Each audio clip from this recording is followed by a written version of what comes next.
È stato un anno ancora incerto, non facile, è stato un anno in cui l'economia è ancora in una situazione un po' complicata, in cui l'industria è ancora in sofferenza.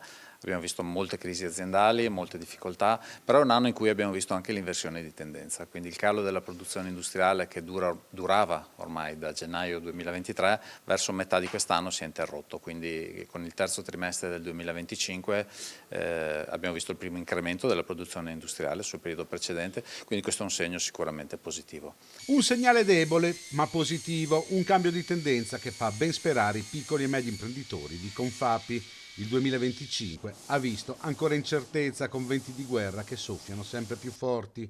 Tra i problemi che le aziende riscontrano sicuramente quello del credito. C'è un tema di cultura finanziaria in azienda che deve crescere, che noi stiamo contribuendo, diamo una mano ai nostri associati a crescere in questo senso. C'è un tema di difficoltà economica per cui è un po' più difficile l'accesso al credito quando l'azienda è in sofferenza. Ci sono le banche che hanno una serie di vincoli a livello anche europeo molto importanti, molto pesanti e c'è un'incertezza anche degli operatori economici, delle imprese che nei momenti di difficoltà magari sospendono gli investimenti o rallentano o li fanno con più indecisione e quindi la rallenta anche la domanda al credito, quindi sono più fattori che concorrono a questo fenomeno che dura ormai dal 2011. Aziende che però faticano a chiedere denaro alle banche. Però spesso e volentieri non so, proponiamo anche dei plafond interessanti in determinati ambiti e magari non vengono accolti, non vengono richiesti, non vanno a buon fine proprio perché non c'è una richiesta così forte, diciamo, ecco, esplicita di credito.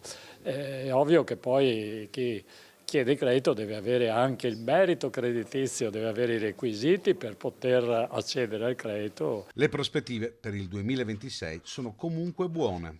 Sono ottimista perché ho visto segni di ripresa della produzione industriale, il calo che ormai si protraeva da 30 mesi non poteva continuare così tanto, si sono svuotate le filiere che adesso si stanno riempiendo, secondo me sta ripartendo molto lentamente in modo ancora un po' incerto tutto il ciclo economico.